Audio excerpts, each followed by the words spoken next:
కోల్కతా అత్యాచార ఘటనలో కీలక పరిణామం చోటు చేసుకుంది. ఈ ఘటన జరిగిన ఆర్టికల్ మెడికల్ కాలేజ్ మాజీ ప్రిన్సిపాల్ సందీప్ ఘోష్ ను సీబీఐ అధికారులు అరెస్ట్ చేశారు. అవినీతి కేసులో ఆయన అదుపులోకి తీసుకున్నట్లు తెలుస్తోంది. కళాశాలలో జరిగిన అవకతవకలు, ఆర్టీఓ అవినీతిపైన కూడా దృష్టి సారించిన సీబీఐ ఆ దిశగా విచారణ చేపట్టింది. ఈ క్రమంలో ప్రిన్సిపాల్ ను సీబీఐ అధికారులు అరెస్ట్ చేయడం సంచలనంగా మారింది. ఇక ఆర్జీకర్ కాలేజీలో వైద్య విద్యార్థిని అత్యాచారానికి గురైన సంఘటన దేశవ్యాప్తంగా పెనుదుమారానికి తెరతీసింది.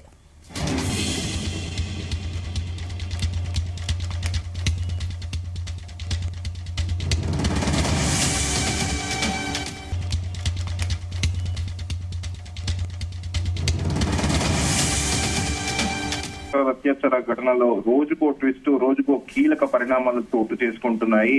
తాజాగా సిబిఐ కేసుని ఇన్వెస్టిగేషన్ చేస్తున్న విషయం తెలిసిందే. కోల్కతా కోర్టు ఆర్డర్ ఇవ్వడంతో సిబిఐ దీంట్లో ఇన్వెస్టిగేషన్ ప్రారంభించింది. ఇప్పటికే నిందితులకి 7 ఎవరైతే అనుమానితులు ఉన్నారో వాళ్ళందరికీ కూడా ఇప్పటి వరకు పాలిగ్రాఫీ టెస్ట్ కూడా నిర్వహించింది. అలాగే నిందితుడు సంజయ్ రాయ్ కి కూడా సైకో అనాలిసిస్ టెస్ట్ చేసిన విషయం తెలిసిందే.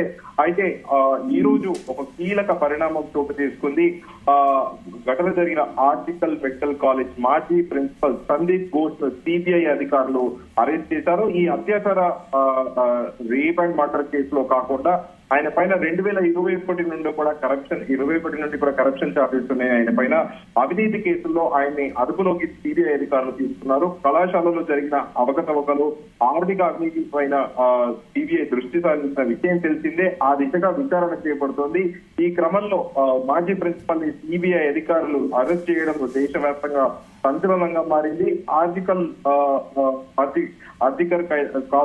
కాలేజ్ లో వైద్య విద్యార్థిని అత్యాచారానికి గురైన సంఘటన దేశవ్యాప్తంగా పెనుదుమారానికి తెరతీసిన విషయం తెలిసిందే. అయితే తాజాగా సిబిఐ మాత్రం చాలా సీరియస్ గా ఇన్వెస్టిగేట్ చేస్తుంది. దీనిపైన పూర్తిగా అసలు తీగలాంటి డొంక కదిలినట్టు మొత్తం వివరాలు అన్ని కూడా తెలుస్తున్నాయి. ఇప్పుడు సిబిఐ సందీప్ ఘోష్ ని కరప్షన్ చార్జెస్ కింద అరెస్ట్ చేస్తేనే మిగతా డీటెయిల్స్ బయటకు వస్తాయి అన్నది కూడా ప్రస్తుతము ఒక చర్చ నడుస్తోంది. ఎందుకంటే ఆ ట్రైనీ డాక్టర్ అత్యాచారమే మెయిన్ రీజన్ ఏంటంటే ఈ అవినీతి ఆర్జికర్ మెడికల్ కళాశాలలో గడిచిన కొద్దేళ్లుగా జరుగుతున్న అవినీతి అవకతవకలపై ఆ ట్రైనీ డాక్టర్ కి పూర్తి సమాచారం ఉందని, భవిష్యత్తులో ఆమె ఎక్కడికి తమకు ప్రమాదంగా మారుతుందన్న ఉద్దేశపూర్వకంగానే ఆమెని అత్యాచారం చేశారని కూడా వివిధ కథనాలు వెలువడుతున్నాయి. ఈ నేపథ్యంలో ఇప్పటికే సంజయ్ రాయ్ కూడా పలు సంచలన వ్యాఖ్యలు కూడా చేశారు. ఆయన సైకో అనాలిసిస్ టెస్ట్ చేసినప్పుడు కూడా ఆయనంత అబ్నార్మల్ గా బిహేవ్ చేశాడని, ఆయనకంతా కొంచెం డిఫరెంట్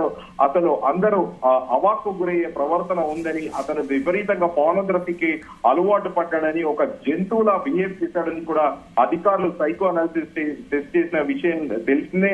అయితే ఈ నేపథ్యంలో మాజీ ఈ ప్రిన్సిపల్ పైన కూడా పలు అనుమానాలు లేవనెత్తుతుంది సిబిఐ అధికారులు.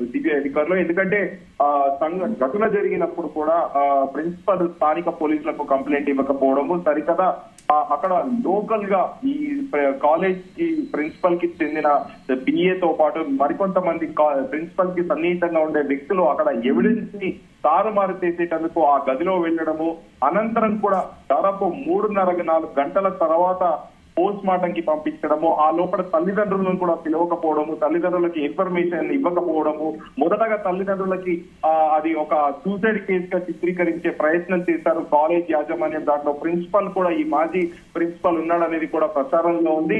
అయితే దీనిపైన ఇప్పటికే సిబిఐ ఇన్వెస్టిగేషన్ చేస్తున్న విషయం తెలిసిందే. అయితే ఈ వ్యవహారంలో అటు కేంద్ర ప్రభుత్వానికి పలుమార్లు పశ్చిమ బెంగాల్ ముఖ్యమంత్రి మమతా బెనర్జీ కూడా నేరుగా ప్రధానమంత్రికి కూడా లేఖ రాసిన విషయం తెలిసింది.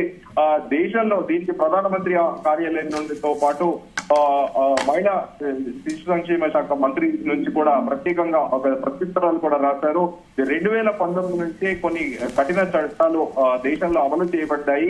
వాటి చాలా ఫాస్ట్ ట్రాక్ లో కోల్కతాకి అంటే పశ్చిమ బెంగాల్ రాష్ట్రానికి కేటాయించినప్పటికీ రాష్ట్ర ప్రభుత్వం వాటిని ఉనికిలోకి తీసుకురాలేదంటూ కూడా ఆ లేఖలో ప్రస్తావించిన విషయం తెలిసిందే. అయితే ప్రస్తుతానికైతే ఈ ప్రిన్సిపల్ ని అవినీతి ఆరోపణల పైన అరెస్ట్ చేయడం కూడా దేశవ్యాప్తంగా అందరూ పరిశీలిస్తున్నారు. ఎందుకంటే పూర్తి సమాచారం అసలు ట్రైనీ డాక్టర్ అత్యాచార ఘటన మొత్తం మెయిన్ ప్రధాన నిందితుడు సంజయ్ రాయ్ తో పాటు ఈ మాజీ ప్రిన్సిపల్ సందీప్ ఘోష్ హస్తం ఉందని కూడా ప్రస్తుతము ప్రచారం నడుస్తోంది.